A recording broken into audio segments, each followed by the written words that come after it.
ഇന്നത്തെ സ്പെഷ്യൽ നത്തോലിയാണ്. അപ്പോൾ അതൊന്ന് പീര വറ്റിച്ചെടുത്തിട്ട് വരാം. അപ്പോൾ അതിന് വേണ്ടിയിട്ട് ഞാനിവിടെ കുറച്ചധികം കൊച്ചുള്ളി വൃത്തിയാക്കി മിക്സിയുടെ ജാറിലോട്ട് ഇട്ട് കൊടുക്കുന്നുണ്ട്. കൂടെ 4 പച്ചമുളക് നമുക്ക് എണ്ണം കൂട്ടാട്ടോ, 5, 6, 7 ഒക്കെ എടുക്കാം. അത് നന്നായിട്ട് ക്രഷ് ചെയ്തെടുക്കണം. ഒരുപാട് അങ്ങ് പേസ്റ്റാക്കി കളയരുത്.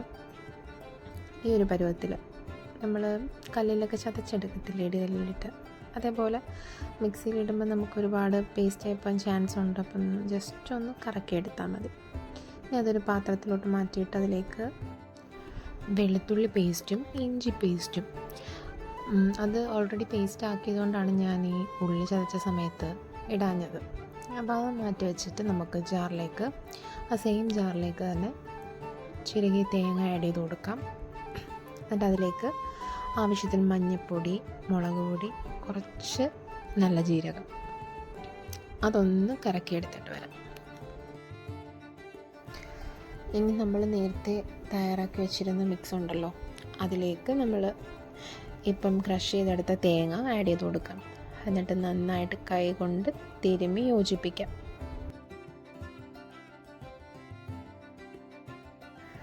കഴുകി വൃത്തിയാക്കി വെച്ചിരിക്കുന്ന നത്തോലി നമുക്ക് ചട്ടിയിലോട്ട് ഇട്ട് കൊടുക്കാം. എന്നിട്ട് റെഡിയാക്കി വെച്ചിരിക്കുന്ന തേങ്ങയുടെ മിക്സും കൂടി ആഡ് ചെയ്ത് കൊടുത്ത് നന്നായിട്ട് യോജിപ്പിച്ചെടുക്കാം.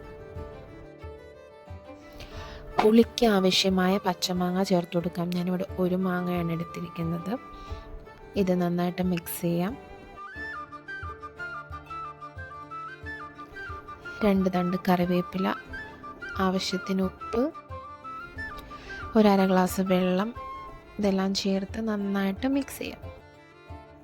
ഫൈനലി നമുക്ക് കുറച്ച് പച്ച വെളിച്ചെണ്ണയും കൂടി ഇതിലേക്ക് ആഡ് ചെയ്ത് കൊടുക്കാം. എന്നിട്ട് നമുക്കൊരു 5 മിനിറ്റ് അടച്ചു വെച്ച് വേവിക്കാം. അപ്പോഴേക്കും ഇത് വെള്ളമൊക്കെ ഇറങ്ങി ഈ ഒരു പരുവത്തിലാവും. ഇനി കുറച്ചും കൂടി ഒന്ന് വേണമെങ്കിൽ വെള്ളം വറ്റിച്ചെടുക്കാം. അപ്പം നമ്മുടെ നത്തോലി പീര വറ്റിച്ചത് റെഡി ആയിട്ടുണ്ട്. എല്ലാവരും ട്രൈ ചെയ്ത് നോക്കിയിട്ട് ഫീഡ്ബാക്കൊക്കെ കമൻറ്റിൽ പറയാം. Thank you for watching.